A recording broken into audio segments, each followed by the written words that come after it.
Hello, everyone. Welcome back to another episode of the Muscle Memoirs podcast. Today, I'm joined by Dr. Andrew Chappell and Steff Noble, correct? That's right, yeah. How are you two doing today? Good, Mike. Thank you very much for having us onto the podcast. We love doing these things and sharing our experiences as bodybuilders. So thank you very much for inviting us on, and hopefully your guests will enjoy this one, or rather your listeners will enjoy it. It's truly my pleasure. I'm really excited to be able to chat with both of you today and to hear both of your perspectives in setting up a diet for bodybuilding contest prep. For our listeners who may not know who either of you are, could you provide us with a brief introduction? Sure, absolutely. So I'll start. I'm one half of Pro Prep Coaching with Steff Noble here. So I'm Dr. Andrew Chappell. This accent you can hear is from Scotland. So I'm Scottish, and I work at Robert Gordon University in Aberdeen.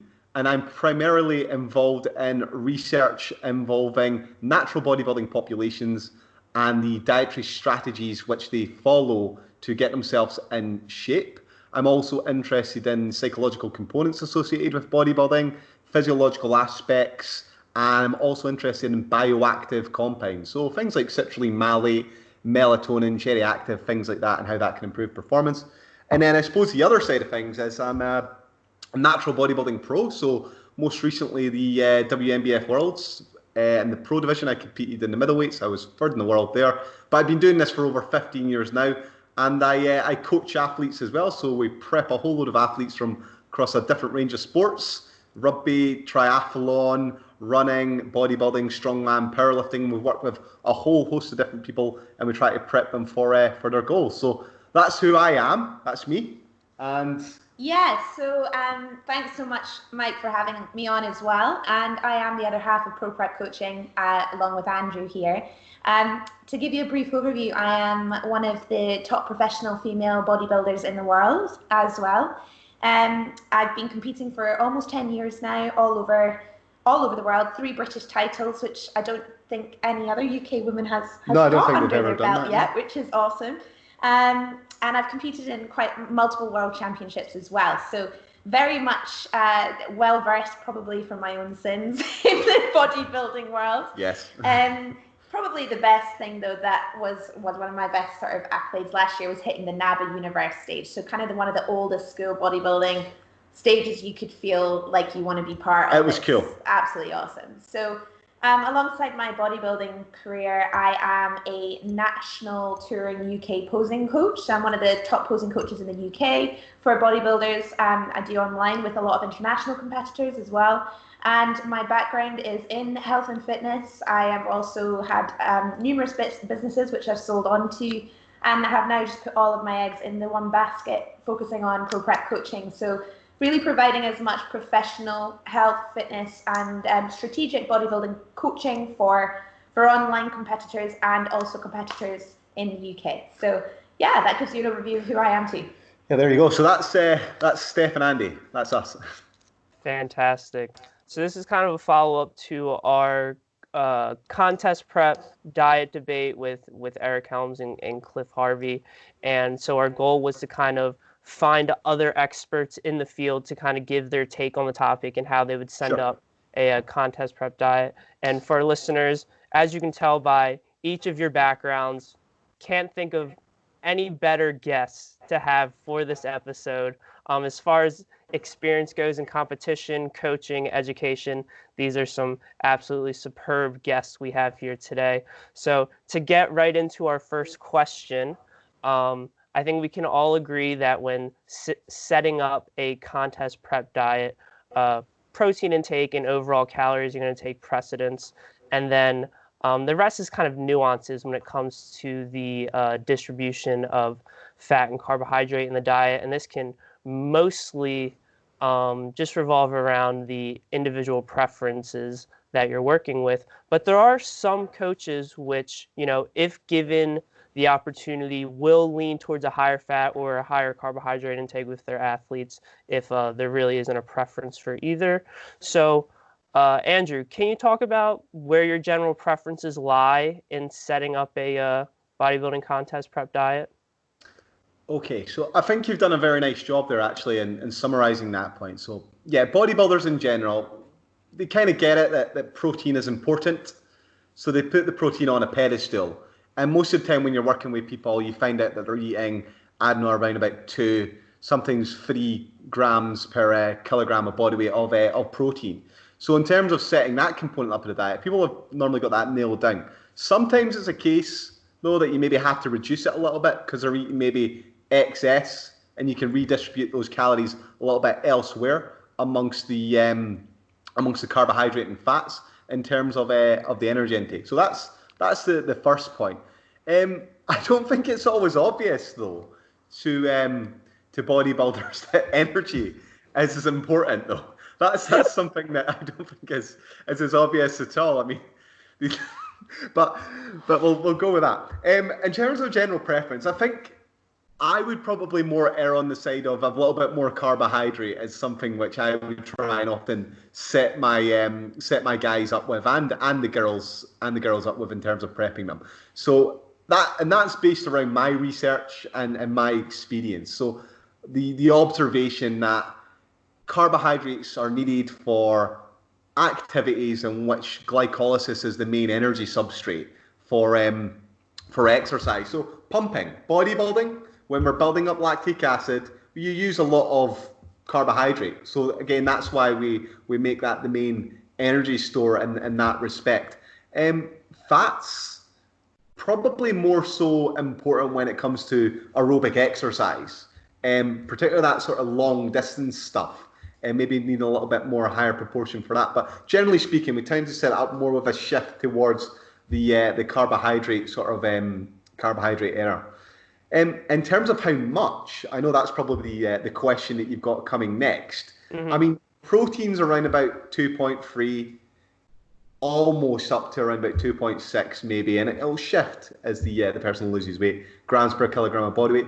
Fats, try and put around about 0.8 to around about 1 gram. That's what, per kilogram of body weight for people. And then you try and make up the lion's share of the rest of that is coming from the carbohydrate. And you hope you can get people up to around about 4, almost up to 5 grams per kilogram of body weight, depending on their activity levels, you see. Because, I mean, it's individualistic. You've got this ideal scenario that you set people up with. And I think Eric Helms calls this like almost a default diet. I think that's what he says. You've got almost like your starting point, and then you maybe try and work around that on where you're going to put these individual components. Does that all make sense? Absolutely. Yeah. Yeah.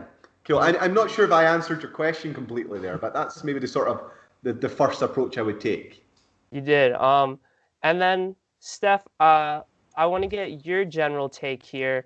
And, for starters, if there's anything you would do differently from Andrew, but also I'm just really curious about your overall perspective about females specifically throughout this conversation, if through your own experiences or through working with other elite females in physique sport, if you've noticed any differences with carbohydrate and fat and what they need compared to males.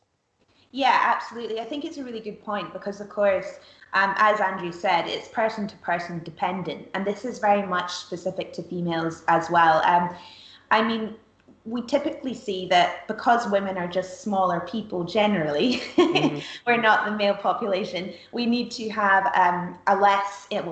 just a reduced intake across the board anyway, and this is including, we typically tend to see women needing slightly less in carbohydrate intake than males across a competition diet. To give you an example, say just my experience, I would start somewhere around about 4 to 5 kilos of carbohydrate per kilogram of body weight, and then end up somewhere around, it was about 3, wasn't it? Yeah, my last 3 grams, on average. About 3 grams by the end of a prep, and that's over around about a 30-week prep. So you can see that there's just intervals where that's coming down and down and down. Protein and fats throughout a diet, typically we tend to, well, for myself and with some of our female clients, we try and keep the same throughout the whole diet. it's also person dependent, you know, with a female having other things to consider, like their menstrual cycle. So, you know, we've got to consider that that's something that's going to fluctuate our weight throughout the contest prep phase. I guess overall, you know, each person has an individual approach. We do tend to see that we like to keep carbohydrates quite high through our contest prep phase. And that's something that I think women struggle with initially, because they feel like carbohydrates equates to being heavier, which isn't always necessarily the case, but is kind of a psychological pattern of thinking that we need to unwork, if you like. We have to break that down. I wonder if I can have just come in there on that little topic. Yeah. I mean, I don't know if I'm about to say something terribly sexist here or overly generalizing here, but I think in terms of the message which is put out by the media, and maybe females are more susceptible to this or not, but there is this sort of general consensus that if you eat carbohydrate, you'll get fat.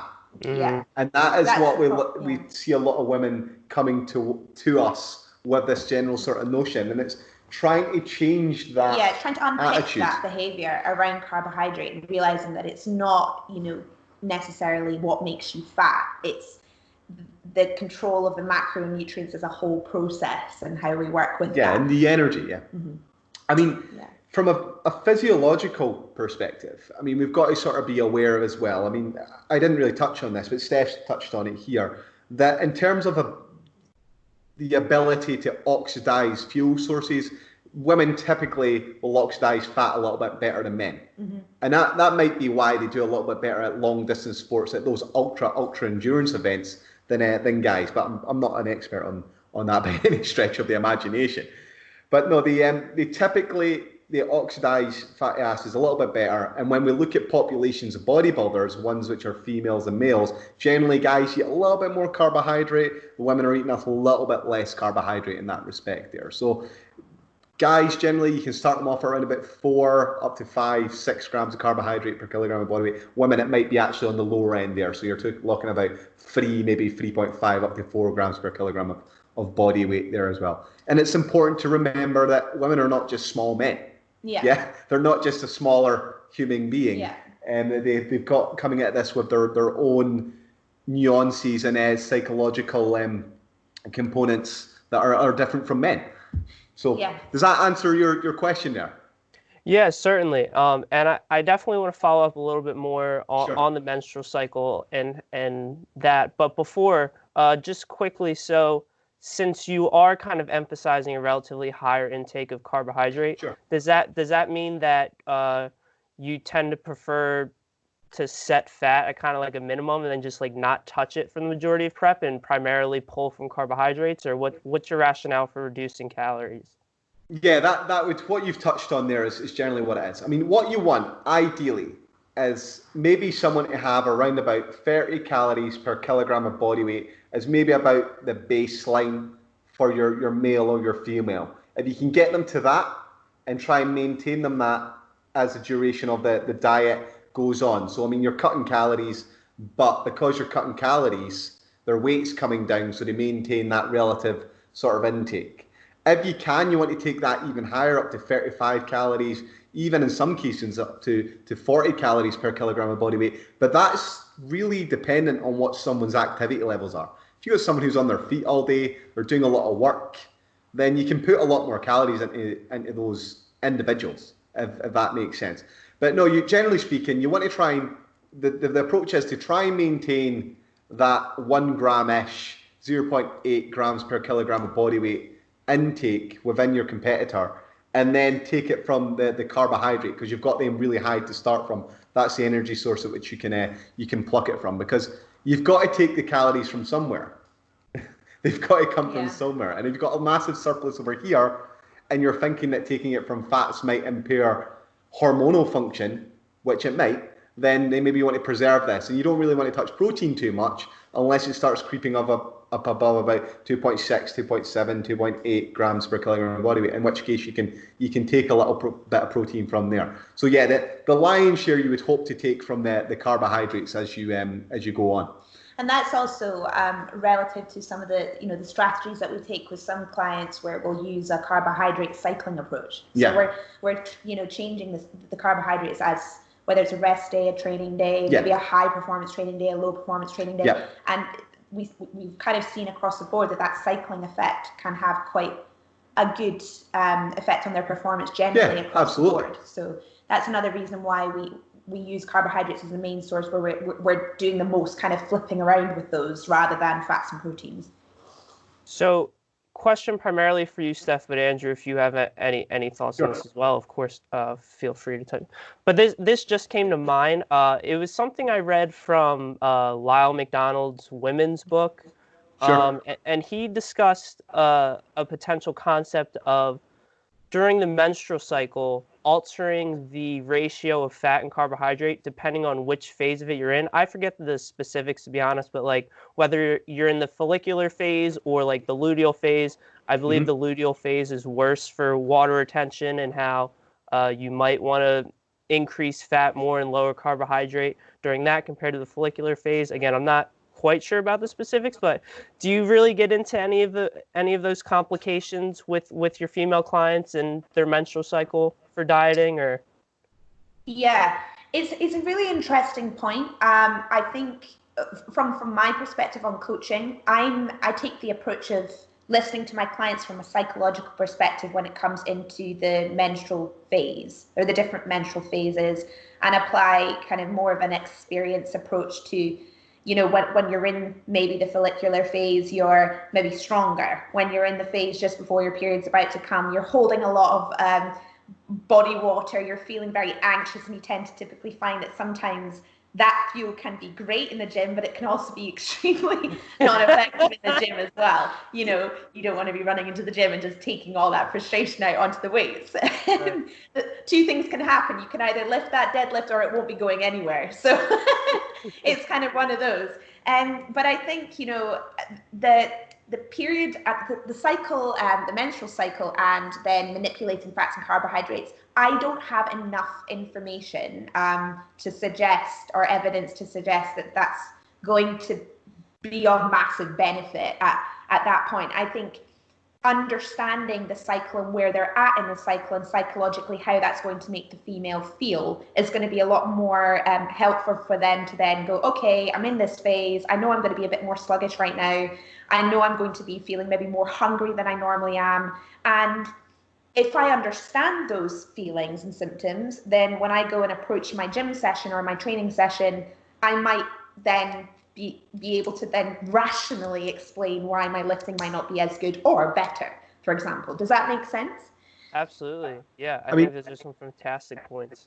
It's a really interesting one. And you know what? He's probably onto something there, Lyle. I mean, I wouldn't doubt that at different stages in that cycle, you might be slightly better at oxidizing carbohydrate or slightly better at oxidizing fat, that a manipulation in the diet might affect your hormonal cycle slightly. Maybe you can cope with it better or not. So he's maybe onto something. I don't know enough, but it's a very interesting thing though to see some more research on that. Yeah, but what I will say is, I mean, whenever you make a diet for someone who's prepping for the contest, I mean, there's a lot of questions you've got to ask yourself. And you've got to have a trade-off between, does this person need to know this information? What value is it going to be if I have once a month their diet has to look like this, compared to the other 3 times weeks within the month the diet's got to look like this? What is that going to do for that person in terms of the practical application? Can they follow it? Can they adhere to it? Will it mess them up? So while it's a great discussion, an academic one to have on paper, like, what does it actually look like when you're trying to implement something like that in the real world? If I say, okay, we've got not only a periodized approach in terms of high days and low days with your carbohydrate intake, but now we're also trying to factor in your intake associated with your menstrual cycle. You could do it. How does that affect the way you look? How does that affect the way you feel? How does that affect how much you weigh? I mean, it then becomes even more complicated on top of what you're doing. So yeah, really interesting. I'm sure there's stuff in it. he's maybe come up with a nice schematic and shown you how to do that. Mm-hmm. Is there value in it? There maybe is. There maybe is. Can I practically implement that for all of my clients? Do they all need that sort of thing? Maybe some of them do. Maybe it's someone I need to look into it. But I'm just thinking of the practical aspects of that. It's cool though. I really like the idea of it. No, it's something really important to consider. Like we talked about before we started recording, most bodybuilders, if you tell them to eat dirt and that will get them that trophy, they'll eat dirt. But Sure. Adherence still does matter. And if we're already, cycling calories throughout the week, having high days and low days, and then we're also cycling like on a bi-weekly basis because of the menstrual cycle, that is really the 0.0001% who's like ticking the boxes 24/7 in every single aspect. And definitely concerns for adherence and following such a complicated approach potentially. For sure. I mean, there was a great saying. I mean, you mentioned one of your friends was at PT school, and they taught me this when I did that years ago, and it was this expression. It was called KISS, and it was just called "keep it simple, stupid." That's the expression. Yeah. I never came across that. And there is real value in something which is not overly complicated, because it's very difficult to get it wrong if you make it too complicated. And I think that is something that I see all the time in the world of evidence-based lifters. It's trying to engineer out some of the hard work. And look, you can be more efficient. You can make it easier in some places, but sooner or later you do need to get under that bar, and you are going to have to do some hard sets. And when you're dieting, sooner or later there are going to be periods where you're just going to have to suck it up, and you're going to have to be a little bit hungry. That's just the reality. So but no, interesting. I like it. Are there any more objective markers you're looking at when setting up carbohydrate and fat? So are you looking at anything like medical history, the demographics of the person, maybe insulin sensitivity? So it depends on the clients that we're working with. So if they want to, we recommend a website they can go away and they can send away for their bloods to get tested, and then they can get things like what their I mean, you've mentioned already luteinizing phase, so you can find out what follicle stimulating hormone is, testosterone, estrogen. You could get your HbAC1, which is your hematocrit blood, glucose, things like that. So we can do all these things with our individual clients. So yeah, we can absolutely do that. The ones in which we really that sort of stuff matters is people that are maybe wanting to be assisted, or people which have got a lot of weight to lose and are maybe not in the great physical shape. I mean, otherwise you're looking at sort of surrogates of things like insulin sensitivity. So how big is the waistline? What is your body fat percentage? And we'll do skin fold calipers with people if they're there, because you can get a pretty good idea of what someone's response to glucose is likely to be off the back of that. I mean, sure, someone's medical history, it matters. Are you gluten intolerant, for example?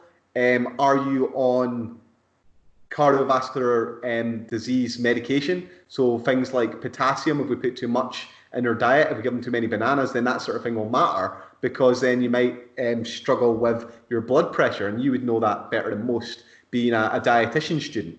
So yeah, you're taking a medical history to try and get an idea about what their preferences are in terms of diet. Is there anything that's contraindicated, so intolerances and things like that? And if you want, you can go on and we can get blood tests to test out parameters to see, okay, well, what's your baseline and how does it change as we go with the course of the diet? And this is something we can use with our female clients. So we have these tools available, and it's if the client wants to use these tools, then we can definitely use it with them. But if not, then it's using simple measurements, so anthropometric. So your measurements with your girths, your BMIs, your photographs, your body fat percentages, if we've got them from there. And these are the sort of things that we would use to sort of determine what someone's progress is, and maybe how well they're going to get on with a particular diet. Does that make sense? Yeah, for sure. Yeah. Also, one thing I've missed there is, I mean, you ask people what their preference is. You find out what sort of things they've done in the diet and what sort of things have help them get in shape as well. And you can factor this into a decision about what sort of approach to make, because a lot of these people, you're working with them for the first time, and they might know who you are by reputation, but you still have to get their confidence and their trust and show them that you can get results for them.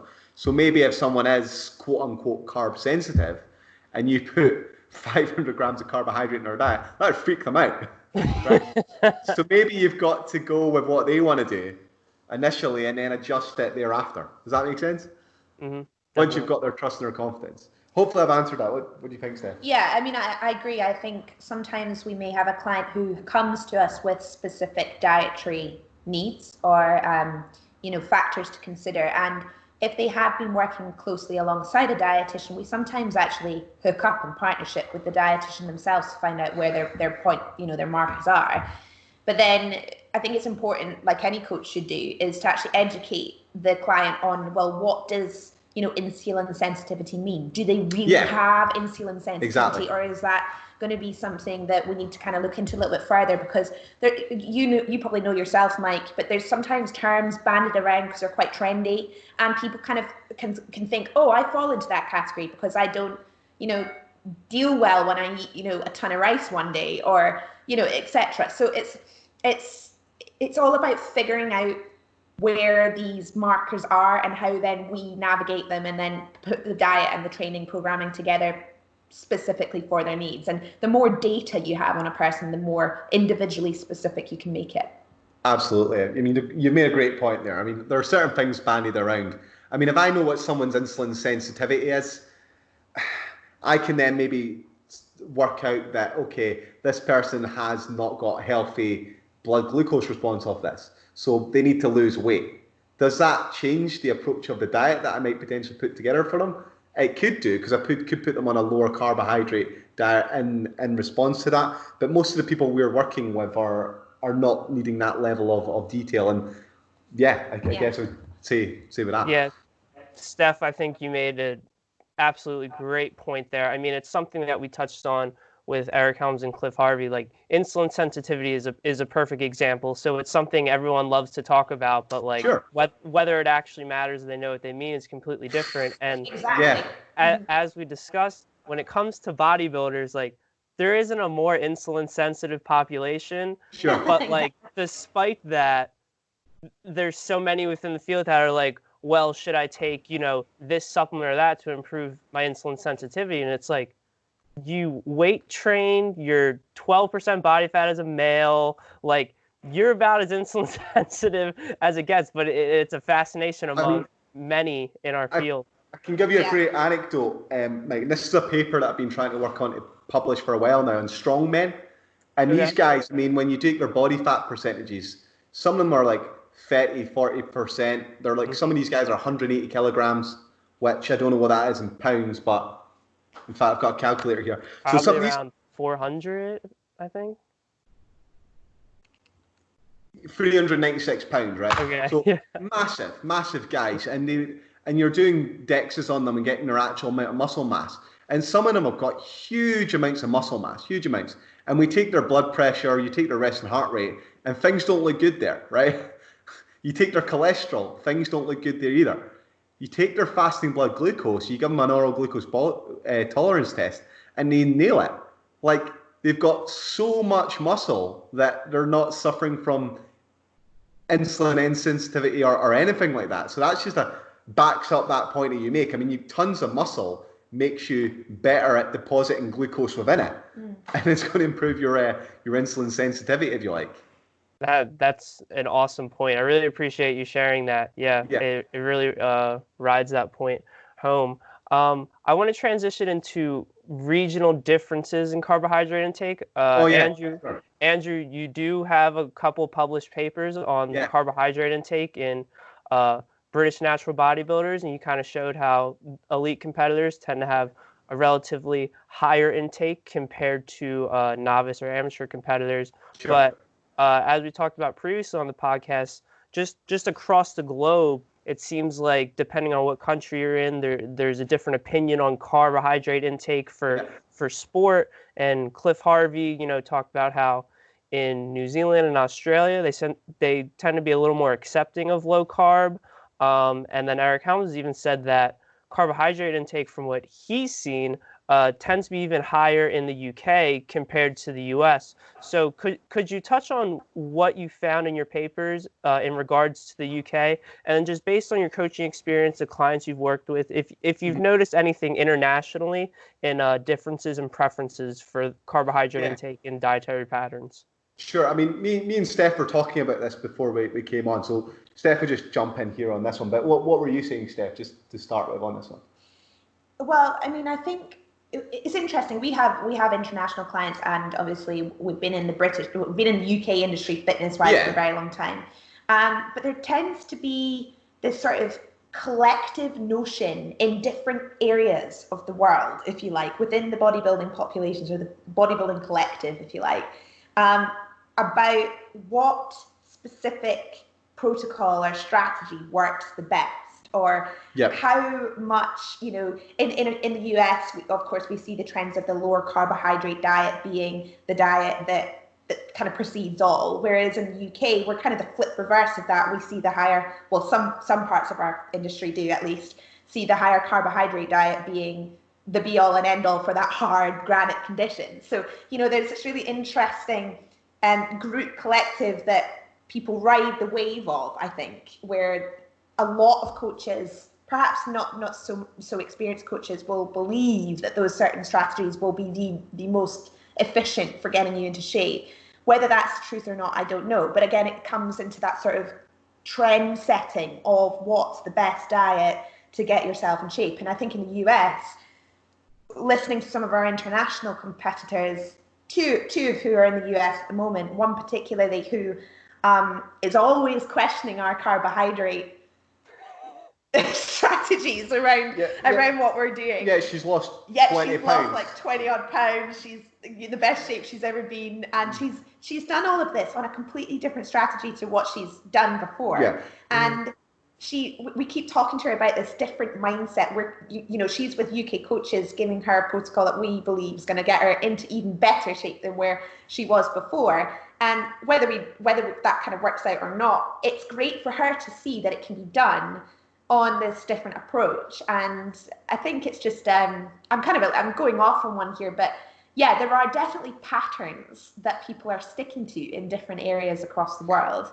So that's a little bit of my input. So, what do you think? I mean, to come out from my perspective, mate, this is not a new phenomenon. This is something that I've known about since at least 2006 when I first started getting into bodybuilding. Yeah. And my original mentors that helped me out with bodybuilding back in the day, they used to go across the WNBF Worlds back in the 90s. And they used to say that all the guys over there, the Americans, are all low-carb dieters, whereas in the UK, they were always eating a higher carbohydrate approach. So I would say this is something that's been in the around in the world of natural bodybuilding for at least the last 25 years, that bodybuilders in the UK seem to be following this higher carbohydrate approach compared to the rest of the world. So there's some background there. Why is it different? Well, I think bodybuilding, natural bodybuilding, is heavily influenced by the untested world.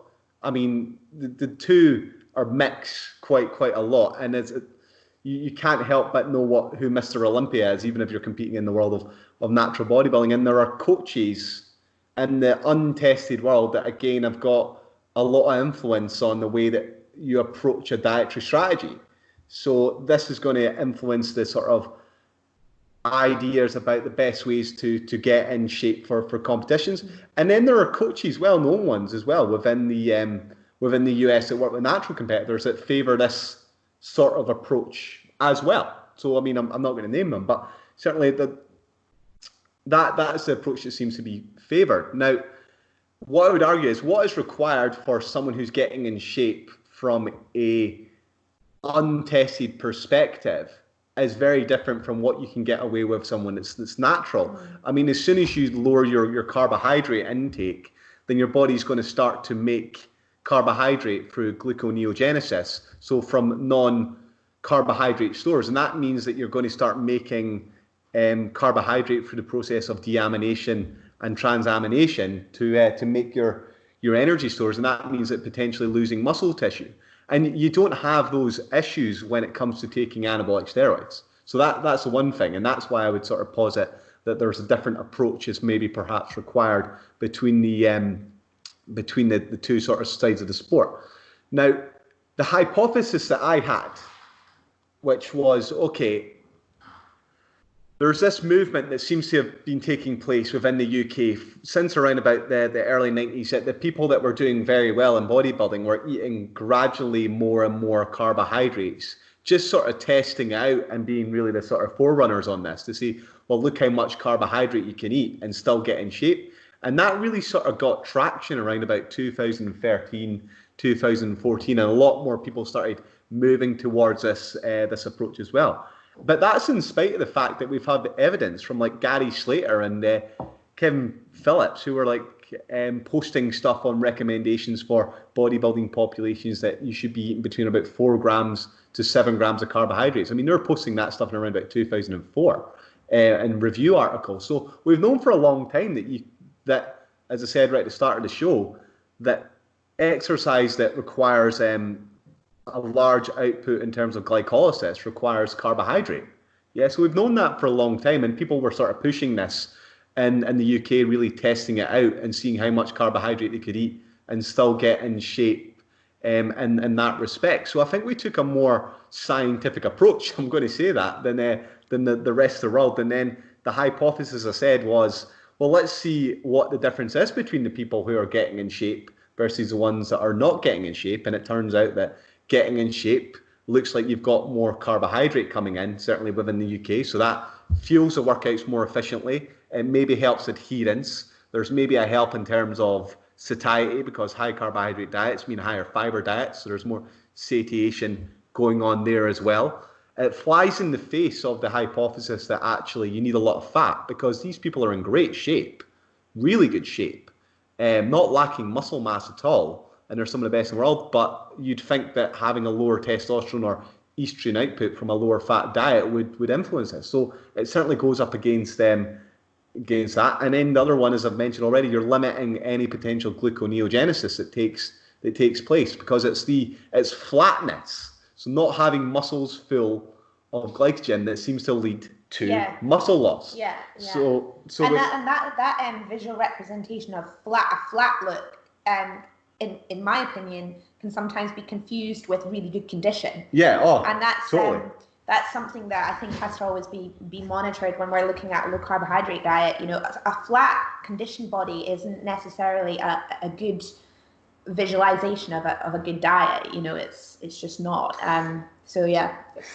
Yeah, definitely. So, I mean, those periods where you spend too long being flat, that's where you lose the muscle tissue. Mm-hmm. So I've talked about a whole load of things there, right?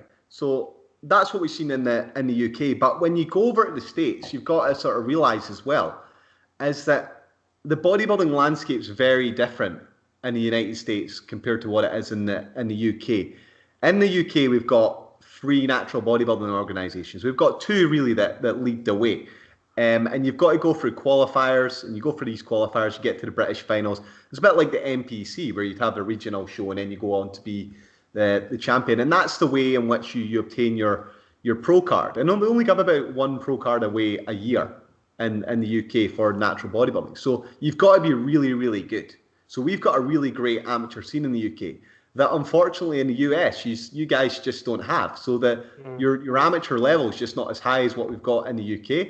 So the time it takes for guys in the UK to get a pro card, they've got to really understand dieting and nutrition. Yeah, you're talking years before you get a pro card here. Years, generally years, in a different way. So the level's higher, so that when those guys go into being pros, they do much better than otherwise you think they would do from a small nation of people producing professionals. And I think that's one of the reasons why there's a difference. They've had to learn dieting much better than other people around the world. So that when they get to that higher stage, they understand it better and they know that they need carbohydrates for performance. That's one of the reasons why I think there's a difference around the world. Really interesting.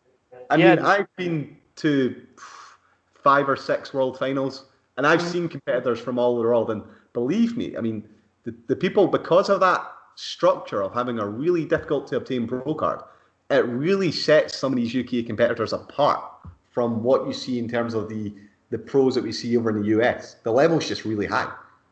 Yeah, that's a really interesting point and some great insight. A very specific question for you in regards to your research findings, in that Sure. these elite guys tend to consume a higher amount of carbohydrate.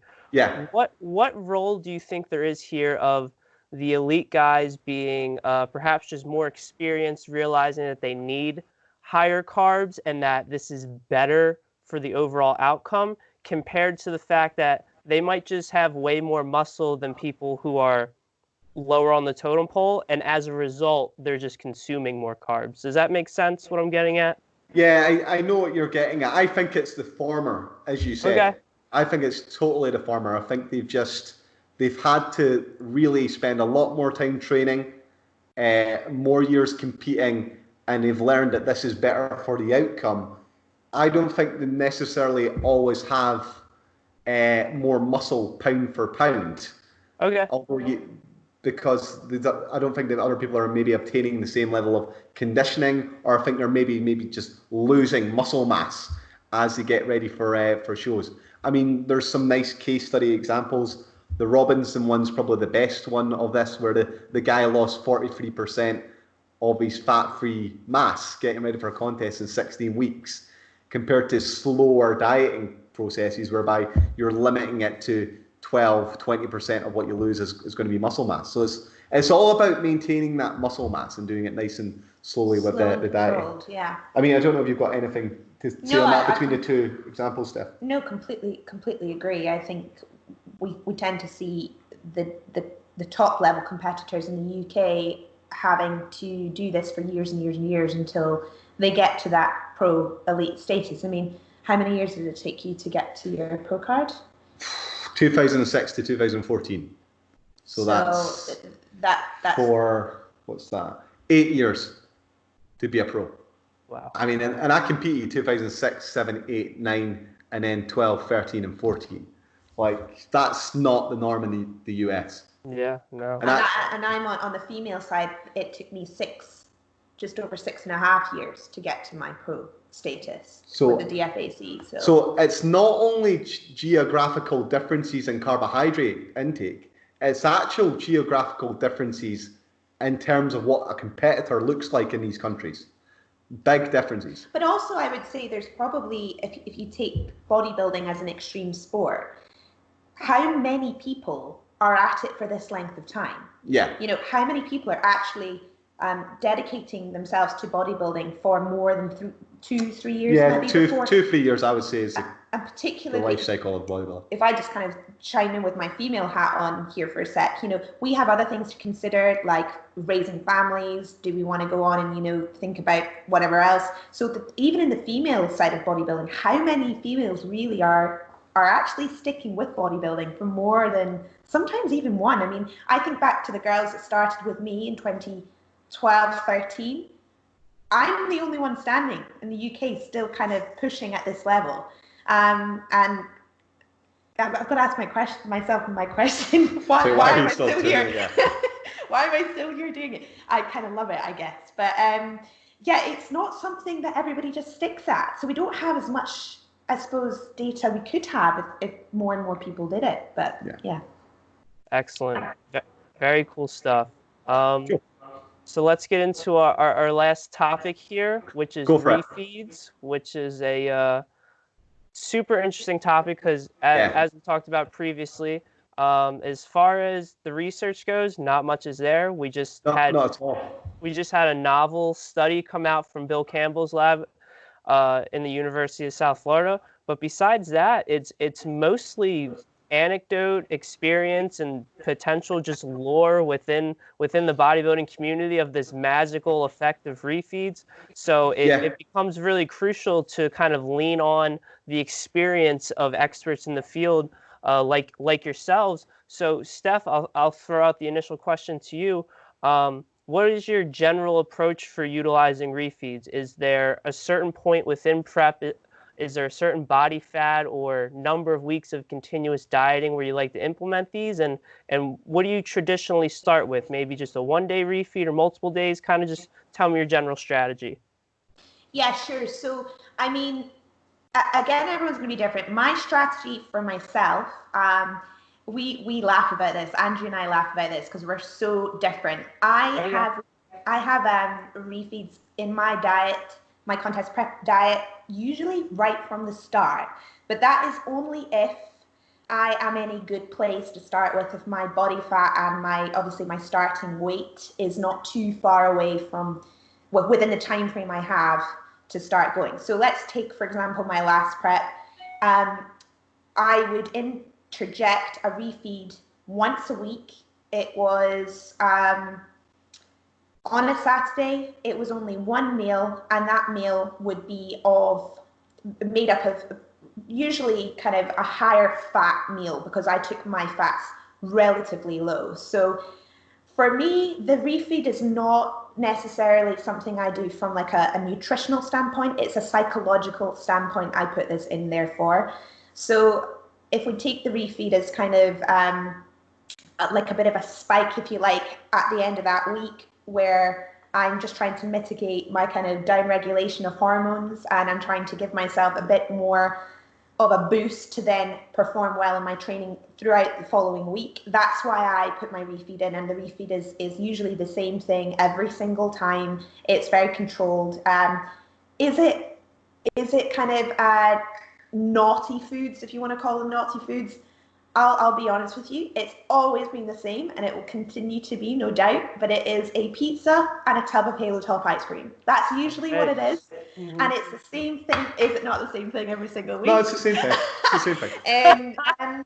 That may be a glass of wine, actually. Yeah. And but I mean, this has got to be something that again, you have to play with over time and experience, and is only put in based on several factors. Obviously, where the person's body fat is, that's a major factor as to why you would have a refeed. How is the body looking? Does it look like it needs it at certain points throughout the contest prep? Are you looking, particularly in the later stages, very flat, and you're constantly training in a weak state?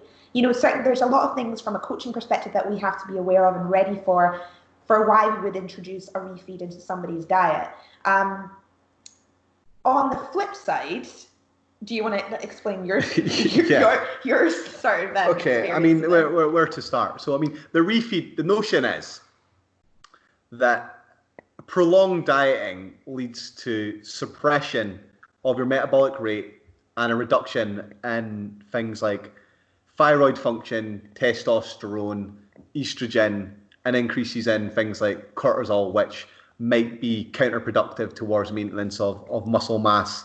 And also we see things like an increase in, or rather a reduction in things like leptin, for example, as well. So we get increasing in our satiety hormone. So we want to get these cravings. So that's what happens with contest dieting. And we've got a paper that we've just submitted to the European Journal of Sports Nutrition with one of your previous guests, Eric Helms, is on that, and Eric Trexler as well. I'm sure you know him.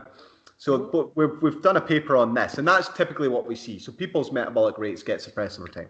And the idea is that you have the refeed, and that doing that once per week might somehow save the metabolic rate and pull it out of that depressed state.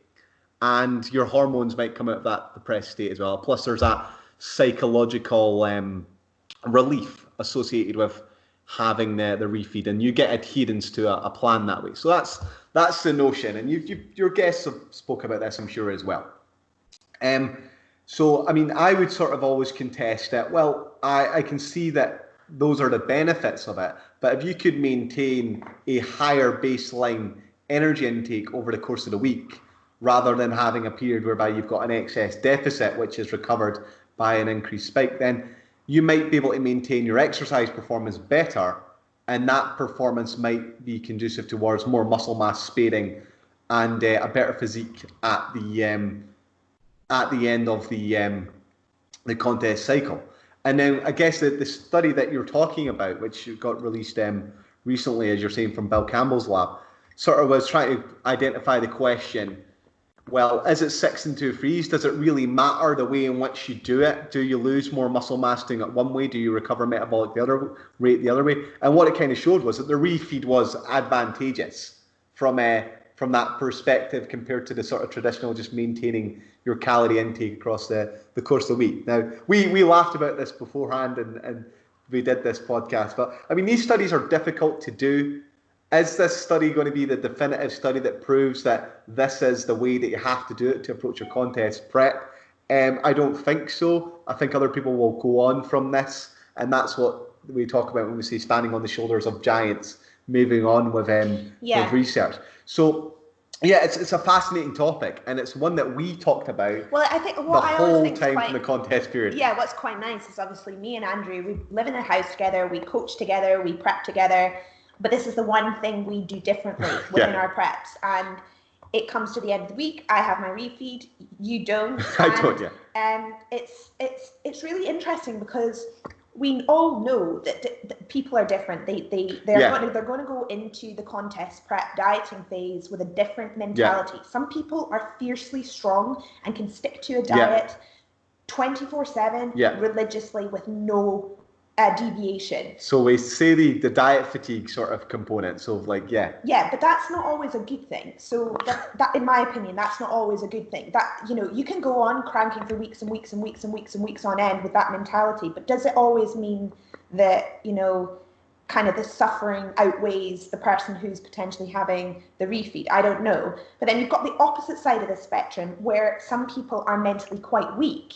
And therefore, you've got to give them some understanding of when a refeed may be scheduled to keep them on track throughout that process. And that's where the whole psychological aspect of the refeed comes in. Yeah, for sure. And, you know, speaking from my own personal experience, I know that in order to get into the type of shape I want to get at, and that's extremely conditioned for a female, where, you know, those final weeks, I have to go against every will that my female person is saying, you know, put fat on, put fat on, put fat on. If I didn't have those strategic refeeds where I've experimented over time to find my sweet spot and I know what works, psychologically, I don't think I could do it. Generally, that's why I have them in there. So for my personality type, it works well.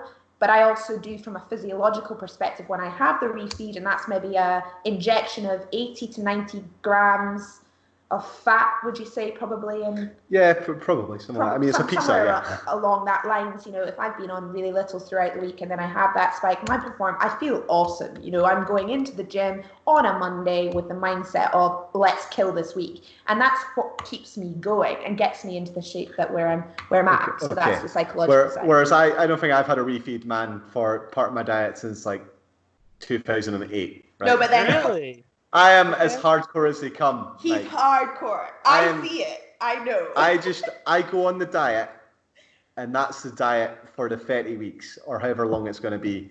I'm up every morning.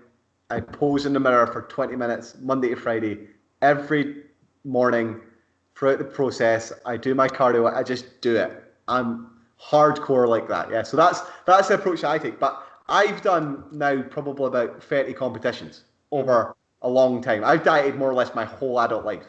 I can do that, and as Steph says, like, not everyone can do that at all. Not everyone can do that. There's a mental attitude that comes with Andrew being able to do that, and he's this is the exception. Honestly, an extraordinarily positive mental attitude person. So for him, it's just like another day dieting. Great, cool. Let's go. Whereas for some people, it's like, you know, they kind of almost punish themselves, like, oh my God, I'm going to do, you know, another day, and this is what I have to do to get in shape, and, you know, and that kind of, that mentality starts to creep in, and it almost becomes this race to who's the most depressed to get in shape, and that's just not necessarily a good thing. You know? Oh, I hate it. I hate the bodybuilding cliche for that. So there's loads of stuff we could obviously rant about on this, but we'll keep it. You actually both touched on what I consider to be a potential negative of utilizing refeeds. So I'll address them separately, but I want to start with you, Steph, since you already talked so much about the psychological aspect.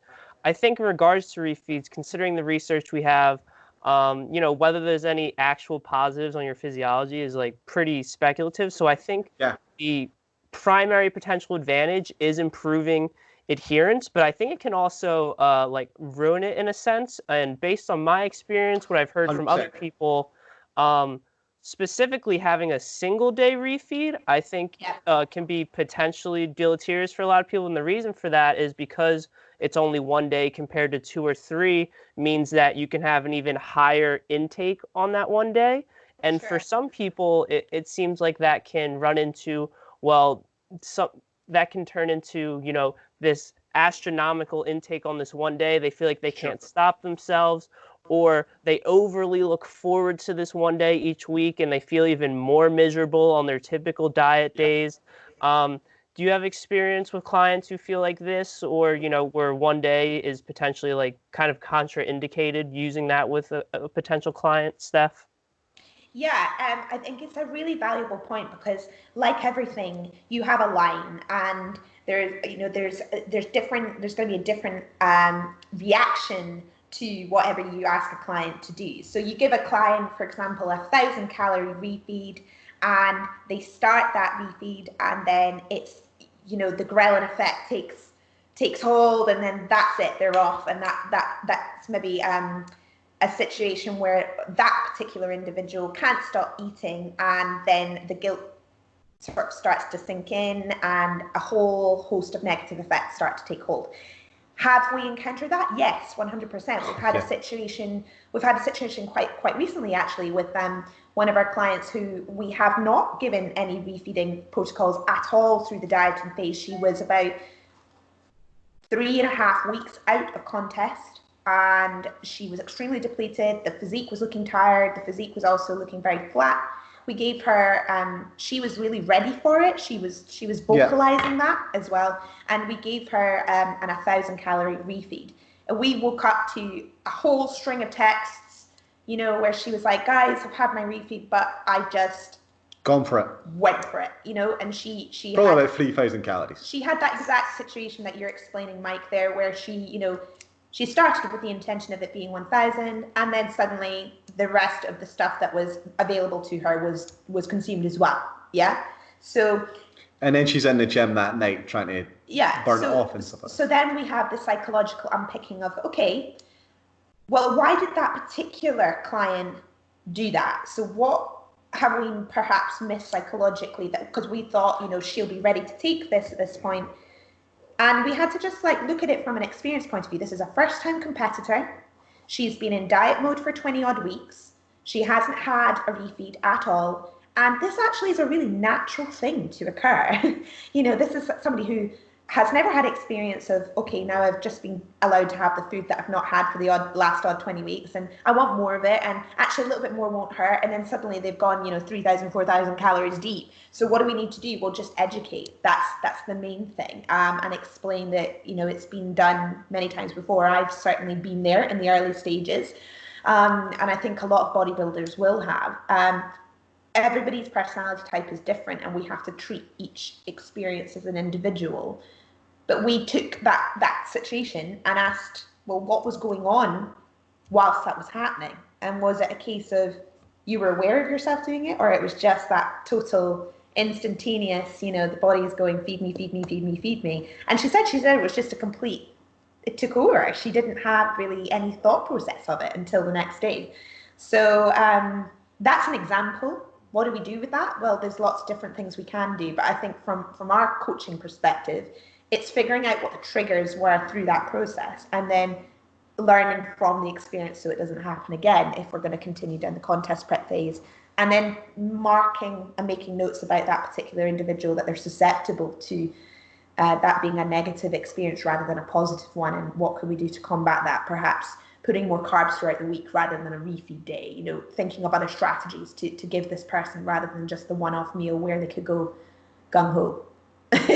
Fantastic insight. Thank you so much for sharing that. Yeah. That was super insightful. Andrew, specifically for you, you touched on the potential negative impact on training performance, which is something that I've criticized about refeeds in one of my blog posts, is that, again, so if someone's using a single day refeed or something, and they're taking, 1,000 calories away from every other day during the week just so they can have a box of cereal on Saturday, if you're training 5 days per week, potentially you are sacrificing performance in the majority of your training sessions for this 1 day where again, based on the research, might not actually do anything. What are your thoughts on that in this application?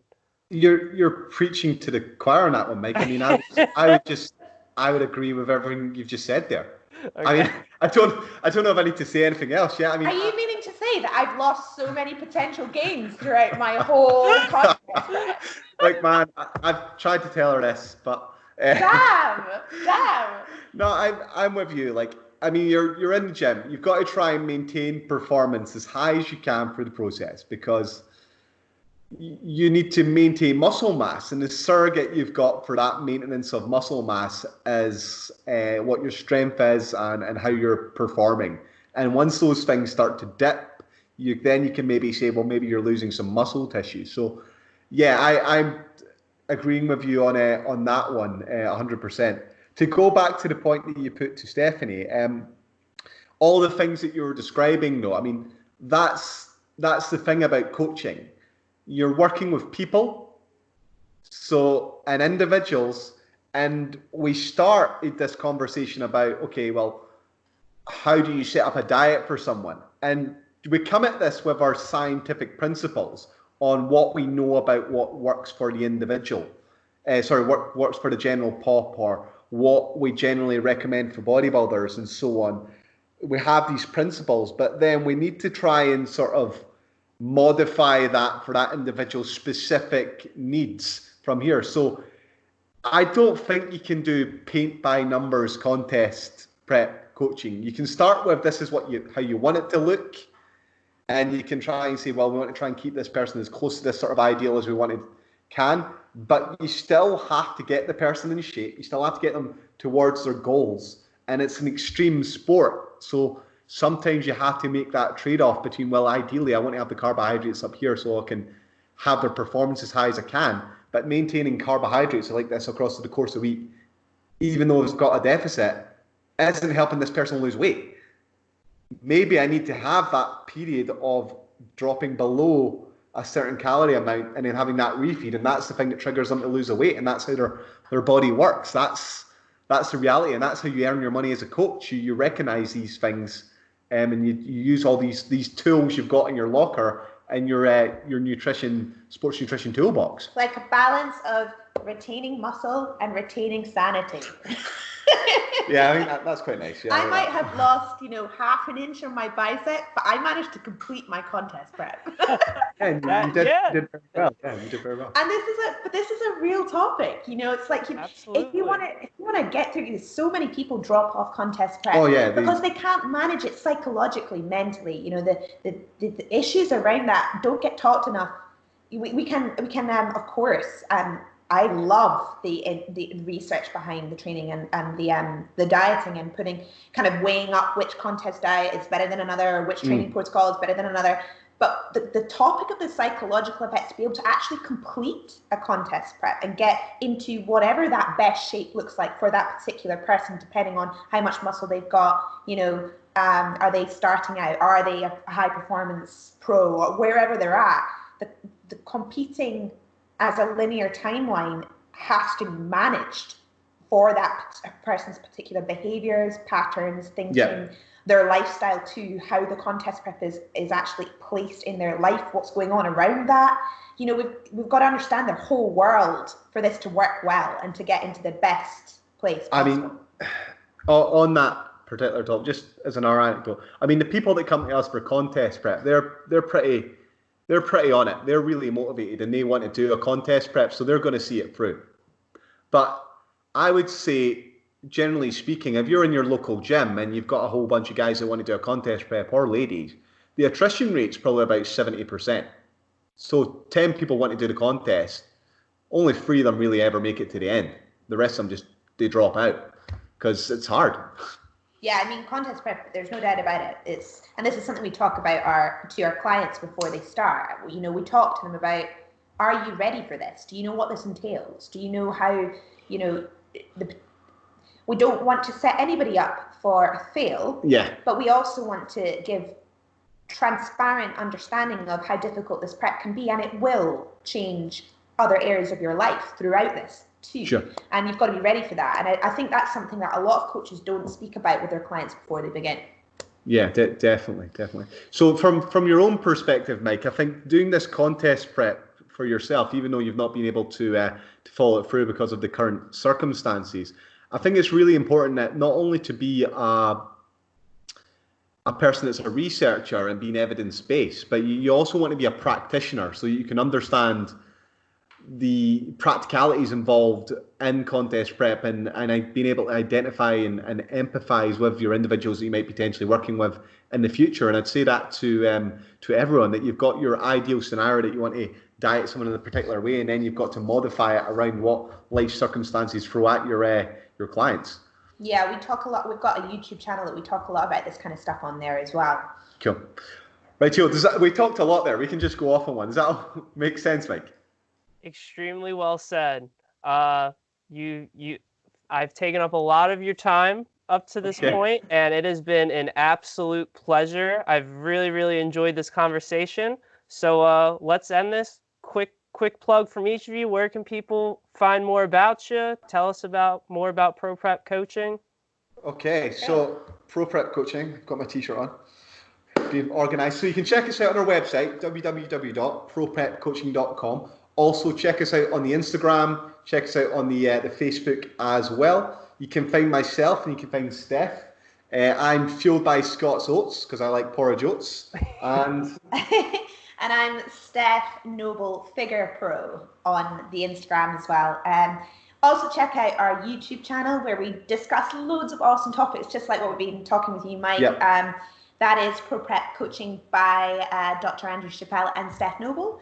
And we are all very constant on our socials all the time. So please don't hesitate to interact with us. We love hearing from different people. And if we can help anybody, then we're doing our job, and our passion for the sport is hopefully shining through what we're talking about today. So yeah, for sure. Oh, and I'll just say, if anyone wants to read my papers or anything like this related to natural bodybuilding, you can check them out on ResearchGate. Just search me on there, or just Google me on PubMed me Chappell et al. Bodybuilding. You'll find a whole load of stuff that I've done.